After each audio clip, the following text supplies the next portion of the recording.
Hey, Dave, can you Hey, just start with a thought on that win? A pretty gutsy effort from your team to come back against a pretty good Winnipeg Jets team. yeah, I thought it was a really competitive game. We got down. The first power play goal is one that just had bounced off two or three shin pads and goes in, and then the second one is a double deflection. So we're down 2-0, but I thought it was a fairly even period. And the goal by Connor to get it back to 2-1 was a huge goal for us, just to give us some momentum. Second period was pretty tight, and then the third period we capitalized on a couple chances and kind of competed the rest of the way, and Schmitty closed the door, so it was a good win.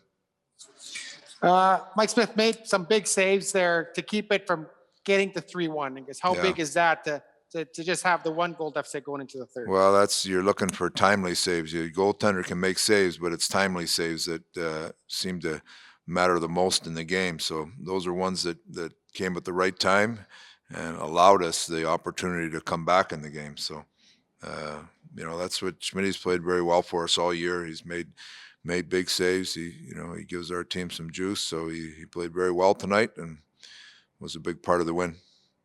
Jason Gregor, TSN 1260. Dave, it's been 8 weeks and your team's 18-7 in that time. And you talked about it, you preach it. Hey, we need to be better defensively, specifically 5-on-5 and reducing your goals against. And you've done that now pretty convincingly for 2 months. As a coach, you can come up with the system, but when the players, really start buying in and believing it, do you notice that as a coach? Like, I don't know if it makes coaching easier, but like, are they more receptive? Is it easier now because they see the rewards of their hard work in the system? That's exactly what it is. Is they see, we've had some success and wins, and we reinforce the things that we're doing to allow us to win, and they see the results. And we got a really good group. They want to win bad. They want to be a good team, and they want to get better. And they know that we have to get better if we're going to be a good playoff team. So they've continued to push, continue to get better, and it's from a coaching standpoint, you love to see the results come with some of the things that the work that they're putting in. They're getting rewarded for it. So in that sense, like you say, it's coaching doesn't become easier, but it's the players, they digest it a lot quicker.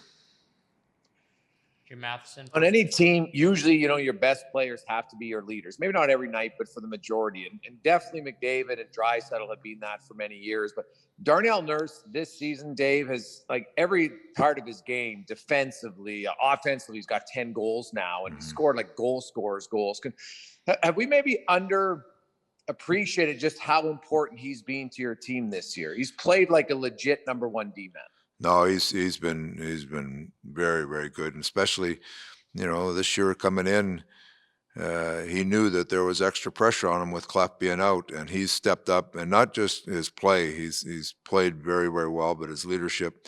I've really been impressed with, like you say, our leadership group is Connor and Leon and Nurse and Larson and Nugent Hopkins have been phenomenal. We just talked about driving how we want to play and driving the identity of our team. Those are the guys that drive it, not a coaching staff so those are the guys. Nurse's become a real big part of that, but they're the guys driving it, and it's great to see. They're good people, and they want to win bad.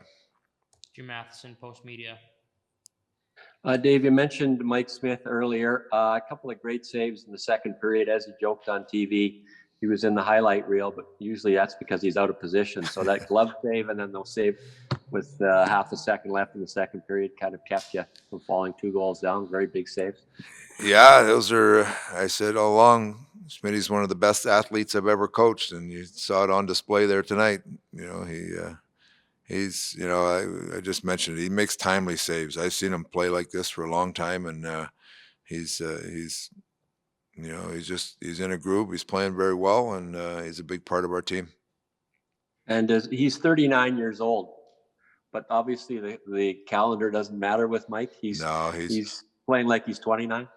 His fitness levels are off the charts. Like I've said this many, many times. Like I've had him since he was a rookie, and I've got him at 39, and he's a phenomenal athlete. He's one of the top pure athletes that I've ever coached, and he's still a pure athlete. Like he's fit. He might be 39, but his body isn't 39.